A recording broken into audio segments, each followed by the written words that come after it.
अस्सलाम वालेकुम dear students. आज हमने लेक्चर नंबर 3 का आगाज़ करते हैं। तो इसमें प्रीफिक्सेस आज का हमारा टॉपिक है। तो मैंने पहले भी आपको बताया था पिछले लेक्चर में कि प्री से मुराद क्या होता है, पहले आने वाला। मिसाल भी दी थी कि जैसे प्री मेडिकल, प्री इंजीनियरिंग, आप एफएससी में जब एफएससी में कदम रखते हैं तो वहाँ पर आप ग्रुप्स ज्वाइन करते हैं मुख्तलिफ एफएससी के। तो प्री मेडिकल का मतलब क्या है, मेडिकल कॉलेज में जाने से पहले। इस तरह प्री इंजीनियरिंग में कॉलेज या यूनिवर्सिटी में जाने से पहले।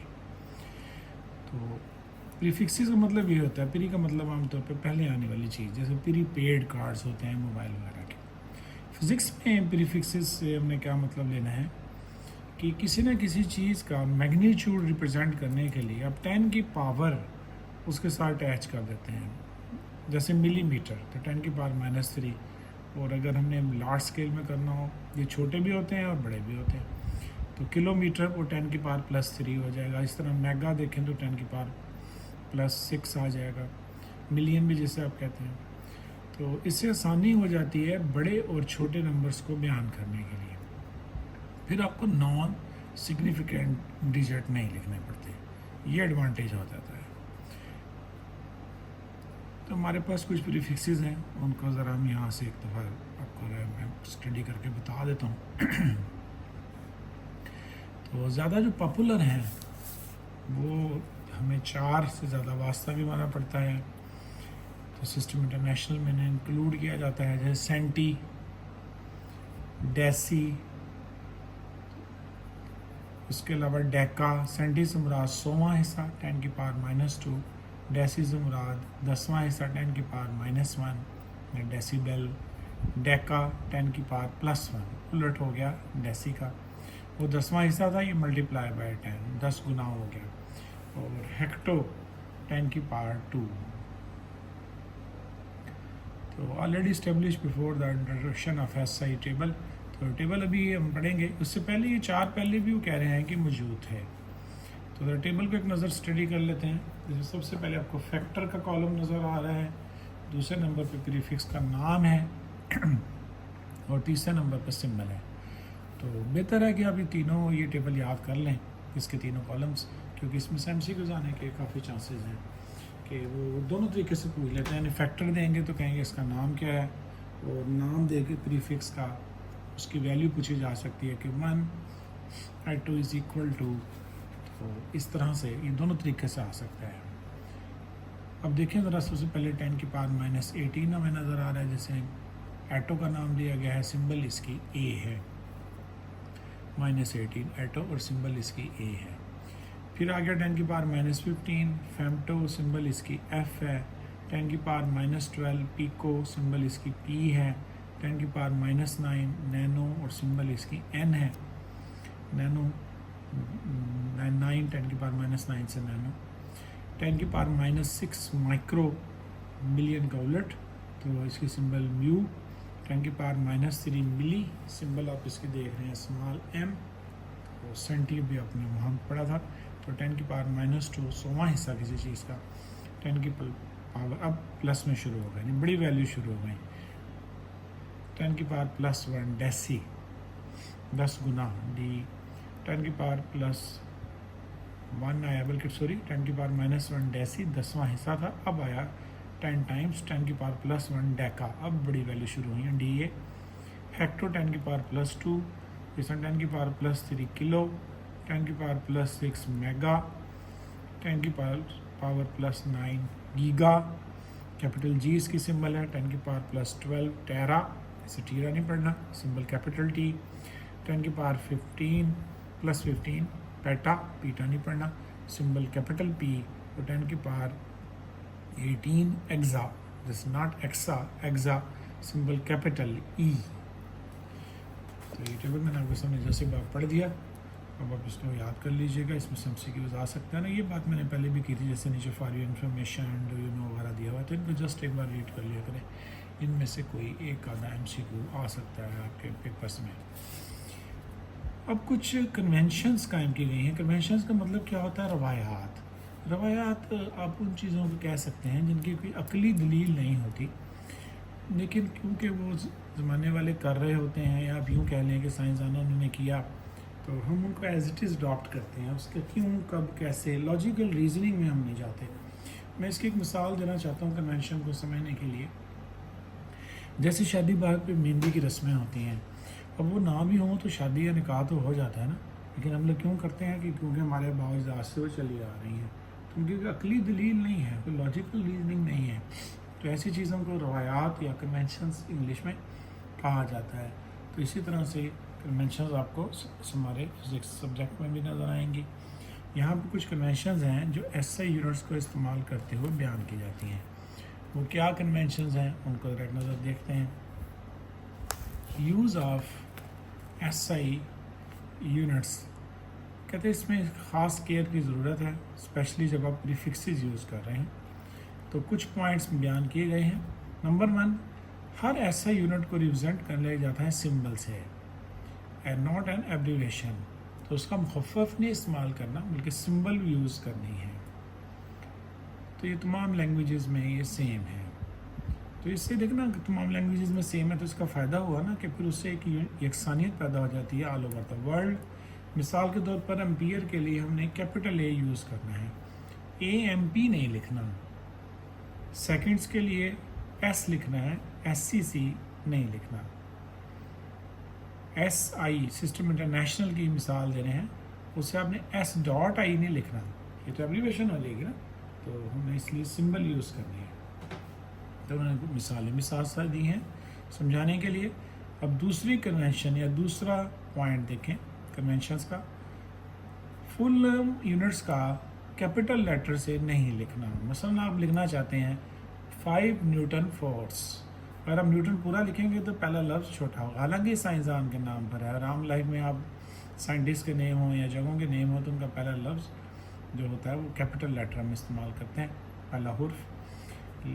लेकिन यहाँ पर जब आपने पूरा का पूरा लिखना है न्यूटन मीटर, तो फिर वो आपने उनको कैपिटल लेटर से स्टार्ट नहीं करना। चंद कुछ एक्सेप्शनल केसेस भी हैं, जैसे सेल्सियस है, तो सेल्सियस को जब लिखना है ये भी साइंसदान के नाम पर, लेकिन इसके लिए यूज़ कैपिटल C ही करना है, अदरवाइज़ कोई नहीं। तो सिंबल्स को लोअर केस में लिखा जाता है। जब आपने सिंबल यूज़ करनी है तो फिर कैपिटल लेटर यूज़ नहीं करने हैं, फिर स्मॉल लेटर्स में लिखना है। फॉर एग्जांपल अब मीटर को जब आपने सिंबल की शक्ल में लिखना है, स्मॉल M डालना, कैपिटल M नहीं डालना, S फॉर सेकंड डालना है। और एक्सेप्शन है लीटर के लिए स्मॉल L नहीं लिखा जाता, आमतौर पे कैपिटल L लिखा जाता है। अब इन बातों में वही बात मैं कह रहा हूँ ना, ये रवायात हैं। आप कहें जी क्यों ऐसे क्यों लिखा जाता है, तो इसका उनका कोई जवाब नहीं है, क्योंकि रवायात कायम कर दी गई, अब दुनिया इनको फॉलो कर रही है, तो आपको भी उनको फॉलो करना है। सिंबल्स जो साइंटिस्ट के नाम पर हैं उनके इनिशियल लेटर कैपिटल होंगे। अगर साइंसदान के नाम पर हैं, for example 10 Newton force applied on body, तो आप 10 न्यूटन लिखेंगे तो फिर N को बड़ा डालेंगे। पास्कल, इसी तरह से अब आप पास्कल लिखेंगे तो वहाँ पर भी PA बड़ा डालेंगे, P के साथ A छोटा लेकिन P बड़ा। वाट के लिए W, आप देखते हैं आमतौर पे ये सेवर्स एनर्जी सेवर्स इस तरह मशीनों पे लिखा होती है कितनी वाट की वो चीज़, तो बड़ा W डाला जाता है। सिंबल प्रीफिक्सेस जो प्रिंटेड किए जाते हैं वो कहते हैं रोमन स्टाइल में हमने प्रिंट करने हैं, क्या टाइपिंग स्टाइल आसपास कुछ भी हो, जहाँ पर सिंबल आएगा उसको लिखते हुए। तो आपने अगर कंपोजिंग करते हैं और कंप्यूटर यूज़ करते हैं तो वहाँ पर देखा है टेक्स्ट प्रिंटिंग के लिए ऑप्शंस आ रही होती हैं, तो रोमन प्रिंटिंग इस्तेमाल की जाएगी जहाँ भी सिंबल और प्रीफिक्सेस लिखे जाएंगे। चाहे उनके आगे पीछे आप कोई और टेक्स्ट भी यूज़ कर रहे हो, तो जैसे आप लिखते हैं डिस्टेंस ऑफ 50 मीटर, तो इसकी सिंबल जो इस्तेमाल करनी है वो रोमन में लिखनी है। तो ये स्टाइल है डिफरेंट, ये टेक्स्ट लिखने के कंपोजिंग करते हो आपको कहीं कैसे वास्ता पड़ता है। इनको प्लूरल फॉर्म में नहीं लिखा जाता, तो do not take plural form. For example 1 millimetre आप लिखेंगे, जब भी लिखेंगे 1 kg लिखेंगे, 60 kg लिखेंगे, तो kgs, मिलीमीटर्स इस तरह नहीं बोलेंगे। तो प्लूरल फॉर्म में सिंबल्स को नहीं लिखा जाएगा। कोई फुल स्टॉप या डॉट नहीं डाला जाता आफ्टर द सिंबल, सवाए एंड पे हर सेंटेंस के डाला जाता है। तो कोई फुल स्टॉप या डॉट आफ्टर द सिंबल नहीं रिप्लेस किया जाएगा। जैसे हम लिखते हैं, फॉर एग्जांपल मैं एक सेंटेंस लिखता हूँ, 50 Newton force is applied on a body, is applied on a body। तो देखिए फुल स्टॉप मैंने एंड में डाला है, मैंने 50 न्यूटन के बाद फुल स्टॉप डाला, ना कि कॉमा डाला है। तो ये भी एक कन्वेंशन है कि जब आपने लिखना है सेंटेंस में किसी फोर्स को, किसी और वैल्यू को, टॉर्क वगैरह को, तो वहाँ पर आपने उसे कॉमा या फुल स्टॉप एंड पे डालना है सेंटेंस के, उसके बाद नहीं डालना।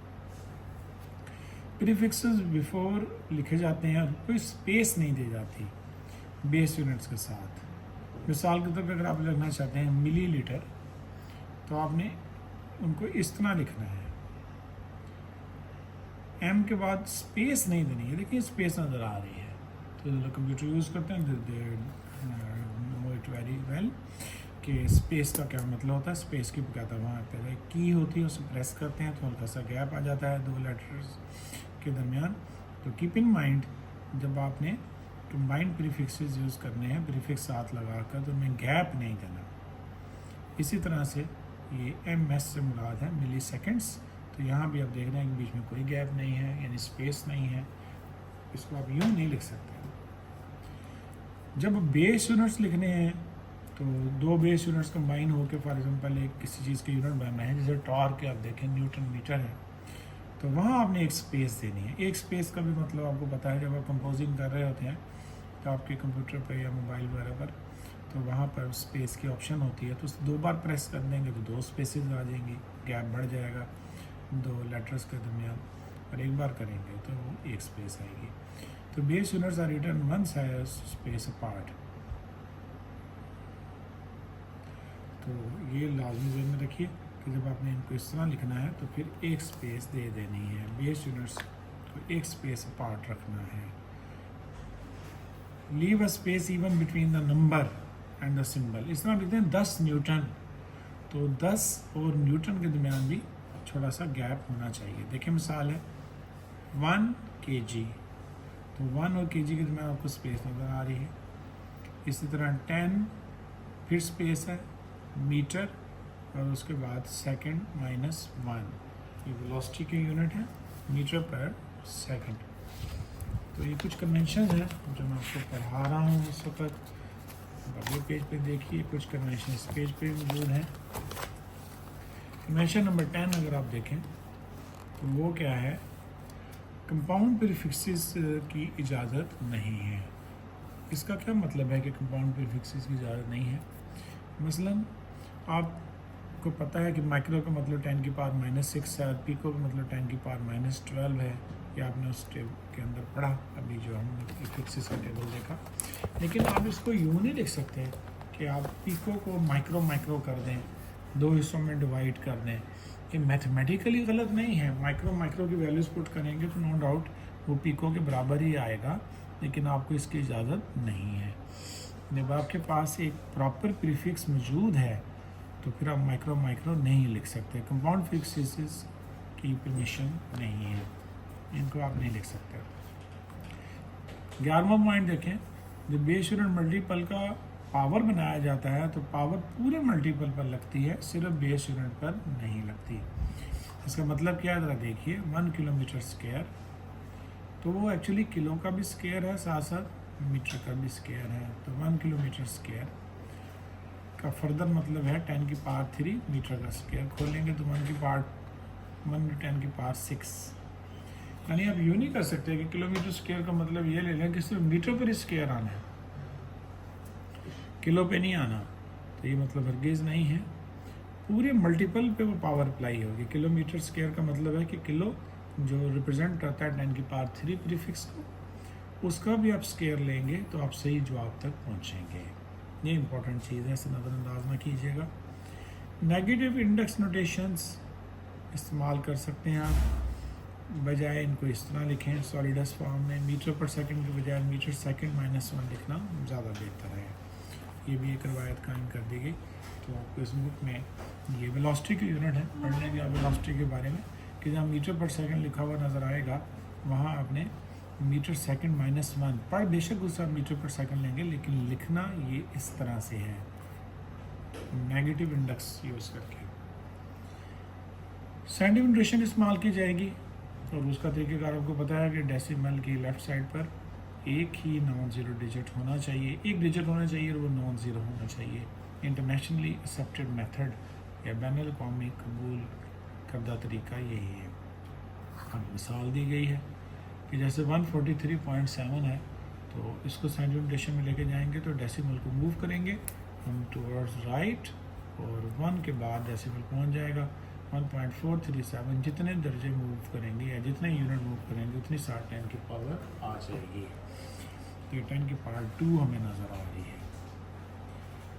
इससे नेक्स्ट पॉइंट देखिए, don't mix symbols and names in the same expression. एक एक्सप्रेशन में आपने सिंबल और नेम को मिक्सअप नहीं कर देना। क्या इसकी वजाहत कैसे की जाएगी? जैसे मीटर पर सेकंड और मीटर पर सेकंड को इस तरह नहीं लिखना, मीटर पर सेकंड और मीटर पर सेकंड। तो एक दफ़े देखें ना, एक तरफ आप सिंबल लिख रहे हैं, इस तरह लिखना ठीक है मीटर पर सेकंड, या इसको यूँ लिखिए। यूँ मत करें कि मीटर पूरा लिख दें और सेकंड को शॉर्ट करके लिख दें या सिंबल लिख दें, यानी एक तरफ पूरे का पूरा नेम आ गया और दूसरी तरफ सिंबल आ गई, या इसका आपने उलट कर दिया, वो भी गलत शुमार किया जाएगा कि इस तरह सिंबल यूज़ कर रहे हैं, इस तरह पूरे का पूरा नेम लिख रहे हैं। तो इसकी भी इजाज़त नहीं है। ये भी एक रवायत कायम कर दी गई है कि ऐसा आपने नहीं करना। इसके बाद नेक्स्ट देखिए, अगला पॉइंट हमारा क्या है। प्रैक्टिकल वर्क जब आप कर रहे हैं, लैब में काम कर रहे हैं, तो वहाँ पे जो यूनिट आपको अवेलेबल है, जो इंस्ट्रूमेंट पे जो रीडिंग आ रही है, अगर मिलीमीटर्स में आ रही है, माइक्रोमीटर्स में आ रही है, सेंटीमीटर्स में आ रही है, आप फौरी तौर पर वही रिकॉर्ड करें, उसको उस वक्त चेंज करने की ज़रूरत नहीं है। आप बाद में चेंज करेंगे जब फाइनल रिजल्ट्स निकालने होंगे, फिर आप उनको चेंज कर लेंगे। पहले चेंज हम उन यूनिट्स को नहीं करेंगे। तो जो कन्वीनियंट यूनिट्स हों, जो आपके लिए आसान तरीन हों, जो उस वक्त आपको ईजीली अवेलेबल हों, तो वो ज़ाहिर है उस इंस्ट्रूमेंट जिससे भी आप काम कर रहे हैं, जो आला आप यूज़ कर रहे हैं, जो भी वहाँ पर किसी किस्म की मशीनरी यूज़ कर रहे हैं, जो इंस्ट्रूमेंट्स यूज़ कर रहे हैं, तो जो उनके ऊपर यूनिट्स मुय्यर हो सकते हैं, आप पहले उसी में करें। जैसे आप वर्नियर कैलिपर से काम कर रहे हैं, स्क्रू गेज से कर रहे हैं, तो उनकी रीडिंग सेंटीमीटर या मिलीमीटर में है, तो आप वही लें, बाद में उसे बेशक कन्वर्ट कर लें। तो मिसालें उन्होंने यही दी हैं जो मैंने अभी बात की कि स्क्रू गेज को आप यूज़ कर रहे हैं तो उसमें मिलीमीटर में रीडिंग आ रही होती है, लेकिन फाइनल रिजल्ट मिलीमीटर पे आप नहीं लिखते, बल्कि उसको आमतौर पर ऐसा यूनिट मीटर में कन्वर्ट कर लेते हैं जो उस वक्त सूटेबल हो। अप्रोप्रिएट बेस यूनिट्स में कन्वर्ट कर लिया जाता है। अप्रोप्रिएट का मतलब क्या होता है? मुनासिब। आखिरी पॉइंट देखिए, जो 16वां पॉइंट है कन्वेंशंस का, 16वीं कन्वेंशन भी कह सकते हैं। सिस्टम इंटरनेशनल इस बात की इजाज़त नहीं देता कि हम पुराने CGS सिस्टम को अब इस्तेमाल करें। देखिए उस वक्त ठीक था, अब तर्क कर दिया गया है तो आपने उसे यूज़ नहीं करना। जैसे उसमें न्यूटन की जगह डाइम यूज़ किया जाता था, अब ये यूनिट्स हमने आप मतरूक कर दिए गए हैं। इसी तरह से अर्ज, जाउल की जगह अर्ज यूज़ करते थे। गास यूनिट था मैग्नेटिक फील्ड की स्ट्रेंथ को नापने का। तो टेस्ला, 1 टेस्ला पढ़ेंगे इसी बुक में, जब मैग्नेटिक फील्ड के बारे में पढ़ेंगे, उसमें 10,000 गस होते हैं, लेकिन हम आमतौर पे गस यूज़ नहीं करते। पॉइज़ है, टावर प्रेशर नापने के लिए है। तो ये यूनिट अब मतरूक समझें या इन्हें तर्क कर दिया गया है, इनको आपने इस्तेमाल नहीं करना। तो डियर स्टूडेंट्स, इंशाल्लाह नेक्स्ट टाइम हम अगला आर्टिकल पढ़ेंगे, अनसर्टेनिटी इन मेजरमेंट। तो जो से पढ़ा, जो भी हम पढ़ाएँ उसे तो से पढ़ें, गौर से सुने। तो अपने क्वेश्चन भी आप व्हाट्सएप कर सकते हैं हमें। बाकी इंशाल्लाह नेक्स्ट टाइम मुलाकात होगी नेक्स्ट टॉपिक के साथ, अनसर्टेनिटी इन मेजरमेंट। अल्लाह हाफिज़।